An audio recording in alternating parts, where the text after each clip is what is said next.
اردو زبان کی ابتدا سے متعلق نظریات۔ حافظ محمود شیرانی۔ اردو زبان کی ابتدا سے متعلق سب سے پہلی تحقیقی کاوش حافظ شیرانی کی ہے۔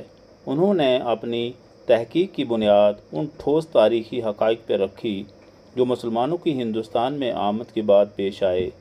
زبان کے ارتقاء کے سفر میں سیاسی اور تاریخی عوامل کا جو ہاتھ رہا، اس پر انہوں نے پوری توجہ دی اور مدلل طور پر یہ ثابت کرنے کی کوشش کی کہ اردو کی ابتدائی نشو و نما پنجاب کے میدانوں میں ہوئی، جہاں مسلمان دہلی آنے 1193 عیسوی سے بیشتر کم و بیش 170 سال تک قیام پذیر اور حکمران رہ چکے تھے۔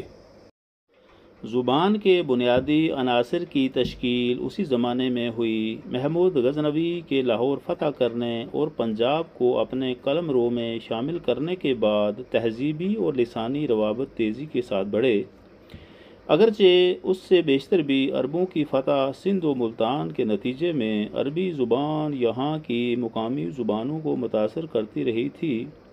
شیرانی لکھتے ہیں، سندھ و پنجاب میں ہندو و مسلم اقوام سب سے پہلے ملتی جلتی ہیں، اس لیے اگر انہیں ایک عام زبان کی ضرورت ہوئی تو ان ممالک میں پیش آئی ہوگی اور اردو کو ان ممالک میں وجود میں آنا چاہیے۔ ان کے استدلال کی بنیاد یہ ہے، آل غزنہ کی حکومت ہندوستان میں کم و بیش 170 سال تک رہی۔ اس عرصہ میں مسلمان اور ہندو اقوام کی یکجائی سے ایک نئی زبان کا پیدا ہو جانا لازمی بات ہے۔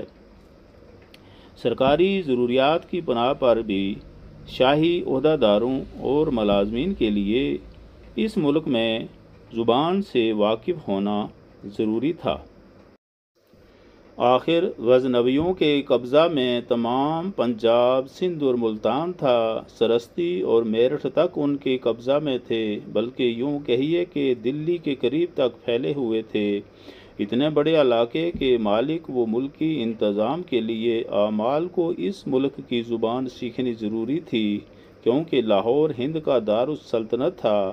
اس لیے ظاہر ہے کہ اس خطۂ زبان کو اس عہد کی حکومت اور مسلمانوں نے ترجیح دی ہوگی۔ یہ خیال کرنا جب تک مسلمان پنجاب میں آباد رہے انہوں نے کسی ہندی زبان سے سروکار نہ رکھا، اور جب پنجاب سے دلی گئے تو برج بھاشا اختیار کی۔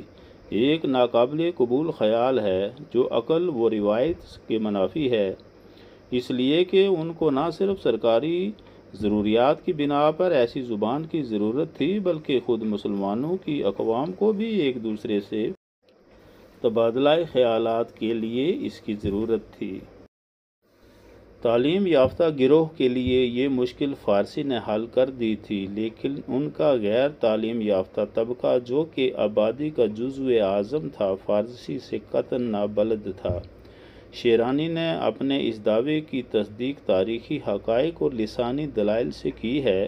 اردو کی ابتدا کے بارے میں اب تک مبہم تصورات رائج تھے، اس سے نہ صرف ان کی تردید ہو گئی بلکہ ایک واضح صورت بھی سامنے آ گئی اور مزید تحقیق کے لیے ایک نئی سمت معلوم ہوئی۔